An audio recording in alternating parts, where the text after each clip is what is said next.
Hello, everybody. This is Tony Hager with IA Russell and Takedown Wrestling, and we've got Patrick Downey here today on the Nike Hot Seat. How you doing today, Pat? I'm doing pretty good. Thanks for having me on. Well, we've got some exciting news that came from your Twitter feed on Tuesday that you're going to be continuing your career at Iowa State. Yeah, yeah, definitely exciting. Definitely new news for me and wrestling everywhere, and I'm excited. I'm excited to get that news out there.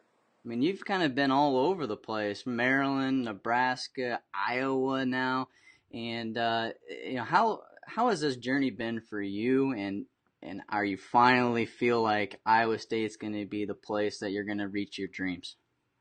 Yeah, I mean, you said it. I mean, even right out of Maryland, I was at the Olympic Training Center for a year and a half, so I've definitely been well traveled in this wrestling journey. But yeah, once I got to Iowa State, I feel like it's a place where I'm going to be able to lock in and try to make these 2016 dreams and aspirations happen, as well as through 2020 and the rest of my college eligibility.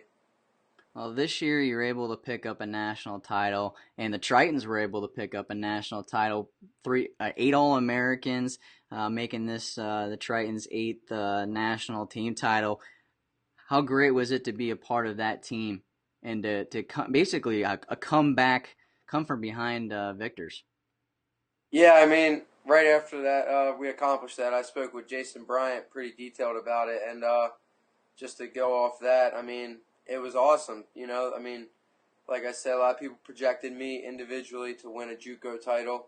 Felt I wasn't challenged as much as I could have been in the D1 scene, and but as far as the team aspect goes, I mean, we were ranked and projected third, fourth, fifth throughout the whole year, and even after day one of the JUCO tournament in Des Moines, we weren't by any means dominating that. So for everybody to pull together and like you said we had eight All Americans. So I mean we definitely did something special that not a lot of people foresaw happening. Is is Iowa Central always going to have a little place in your heart where you kind of got back to wrestling, the way that you know how? Oh yeah, I mean I can't be more thankful to the guys here. From Coach Bennett recruiting me to Raul and Moffitt kind of working with me and getting me back to focused and yeah, it's definitely always going to hold a special place in my heart from what we accomplished as a team too. I mean, you really get some real personal bonds along this journey that you might not get at other places. It's more of a personal relationship with these guys. It's more than just wrestling. Yeah, I mean, when you came to Iowa Central, did you have in mind that you were going to be a Cyclone at that time, or was this something that has just really developed after you won your title this year? Yeah, yeah, I definitely. It was not in. It wasn't predetermined. Like, oh, I go from Iowa Central, and then I'm gonna go right into Cyclones. I actually had no need or want interest in even wrestling in college this year because I had found out I qualified for my Olympic red shirt by junior world silver medal back in Pattaya. So honestly, I was just looking at Iowa Central as a year to not waste eligibility because my clock has started going and I had to compete and I felt it was the best spot to compete in a junior college room while seeing all the Division I talent and whatnot in D1. You know what I mean, in Iowa. When did you get the call from Kevin Jackson and staff that, hey, we want we feel like there's a spot for you? It came out that Weatherman and Weatherspoon were going to drop down to make room for you. I'm assuming that's because they knew that you were coming. But how long has this been in the works? Um, yeah, I don't know. I don't know if they necessarily made that. I'm pretty sure that decision was made last year at their nationals once they realized that they didn't get the results they wanted at their respective weights. I don't want to say I was the reason coming in making those guys drop down. I got looked at out of the Paulsons and Coach KJ out at the U.S. Open. They liked how I competed out there, and then it's a real convenient move as far as from Fort Dodge to Ames. So I qualified to train at their regional training center with the Cyclone Wrestling Club. So it's been an ongoing relationship being built as far as me getting established there and feeling comfortable with ultimately changing my plan of Olympic redshirting. I feel that my dreams will be help made reality there better than I could at the Olympic Training Center. So that's not an easy decision to make. This has definitely been an ongoing process, and it just so happens that they want me at the weight where they feel that they have a hole to be filled. A lot of coaches recruited me at 97 because that's where I wrestled. And you got to keep in mind I wrestled 197 just because it was beneficial to our team at Iowa Central. That I don't project me as a D1 197 pounder. I walk around 190 pounds. You were a big 97 pounder. I had the opportunity to watch you at Carver and wrestling in that arena. That's going to be your life now. You didn't get probably that many opportunities wrestling Iowa Central, going to a place like Carver and wrestling in front of those fans and hearing the hoots and hollers and the hatred that there is for other teams coming in. And that's it's going to be great to see how you wrestle from JUCO to D1 level, and the freestyle side of things. You have your crazy background with that, and Iowa State seems to be building on their cycling wrestling club. They just came back from the university nationals with 2 national champs, and we talk about the Paulson brothers. This is going to be a good fit for you, not only at the college level but at the freestyle level, having those 2 guys in the room. Oh, I couldn't agree more. I mean, you got both Paulsons. You got Deron Wynn, who's a senior level athlete who actually beat me at the Open. So obviously a great partner. And then, everybody thinks Kyvan's done. Don't forget about Mr. Gadsden. He's gonna be a 2016 Olympic contender. You can bet that. So the workout partners, and that's not even mentioning all the college guys, around my weight as far as teammates go. So it's definitely a great training situation for wrestling. Not to mention I get to pursue my 4-year degree and wrestle. I aspire to wrestle in the Division I Nationals this year in New York. So that's why it was kind of an easy decision to commit to them this year. Explain to our viewers how your eligibility is working. We've got a lot of questions, a lot of tweets about how much time you have left with Olympic red shirts. What are you doing? Explain what your plan is here, Pat. Well, I did the time out of high school at the training center, lost no eligibility, went to Nebraska, redshirted last year, had some messed up my thumb and messed up my hip. That kind of kept me off of competing how I would have liked to coming right into college. And now I used this first year of eligibility at Iowa Central. So the plan was to take my Olympic red shirt. Like I said, I qualified for it via Junior World Silver Medal. So that was going to be my plan, and I would still have 3 remaining years. Well, basically everything stayed the same except I'm planning on competing this year and coming in the spring semester. I'm going to have to train and get my AA this summer and possibly this fall semester while training freestyle.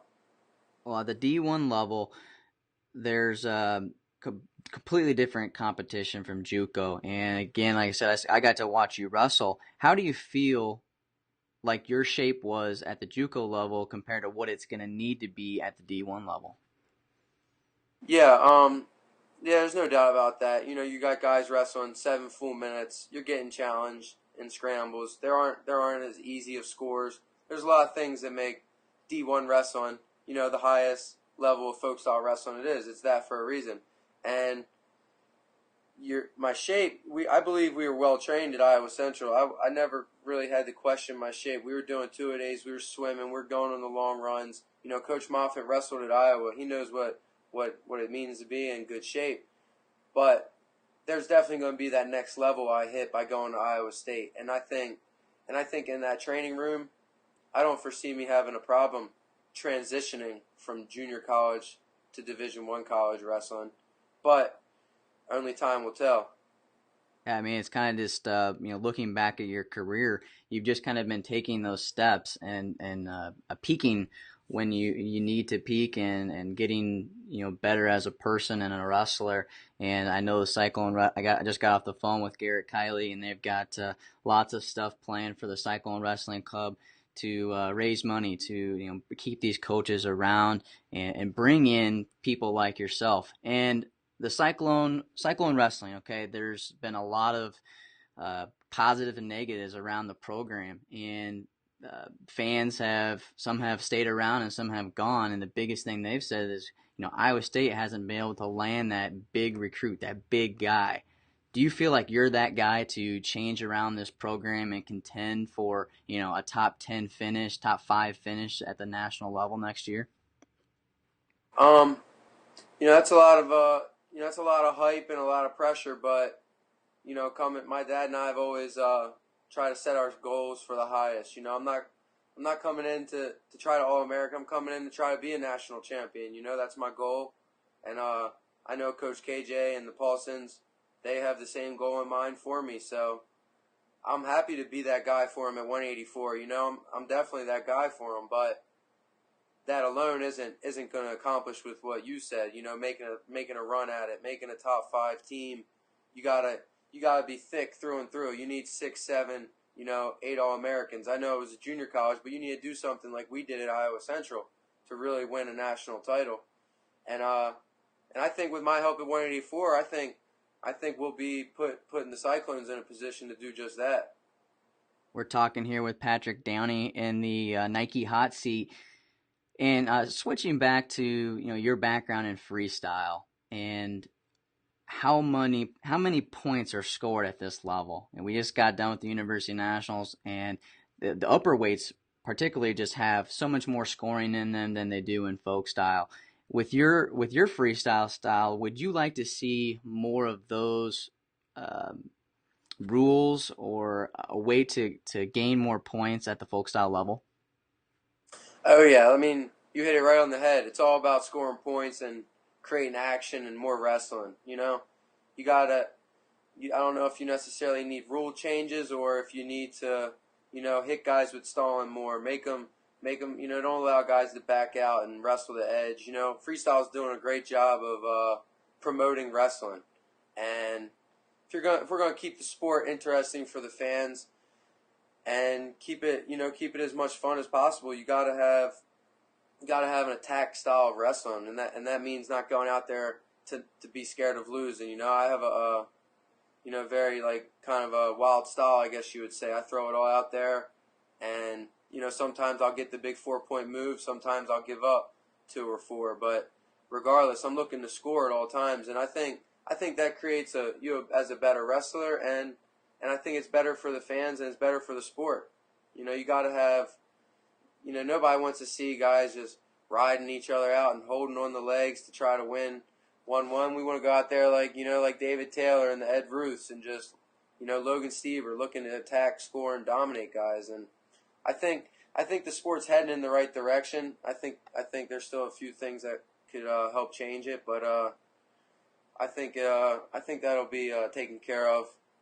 Yeah, I mean, things have got to be going in the positive direction. I believe they are. I mean, we're on ESPN every year for the D1s, and there's more and more coverage for D2, D3, JUCO, and all these different levels that there wasn't before. So that's only got to be positive things for our sport. Everybody wants to change all these rules so fast, and it kind of ends up being really bad because people don't understand the rules, specifically in freestyle and Greco. Now those rules have been changed at the freestyle level way for the better. The ball grab was outrageous, and Oh, so last question here about the hair. Are you going to cut it down, shave it into a mullet? What needs to be done with that hair? I think it personally, I would like to see a pretty awesome mullet. yeah, I mean, well, I mean, if you ask my mom and my grandmother, they'd love to see me shaved head like I was back in the Fargo days. So, but right now I'm kind of letting it grow for the summer, just training, just letting all my strength and power, if you will, and grinding just matriculate into this hair. But come folk style season, I'll be having something special looking. You know, maybe cut it all off in the front, wild in the back, business in the front, party in the back. We'll see. All I, right, all right. Well, again, we've been with Pat Downey here. You can follow him on Twitter at Air Downey, correct? yep. Thanks for flying. Thanks for flying. I like that. That needs to be on a T-shirt. Now, you've been listening to IE Wrestle and Takedown Wrestling. Again, you can follow us at Takedown Wrestle, at IE Wrestle. We'll be bringing you more news, I'm sure, from Ames, Iowa. Thanks for listening. Thanks for having me.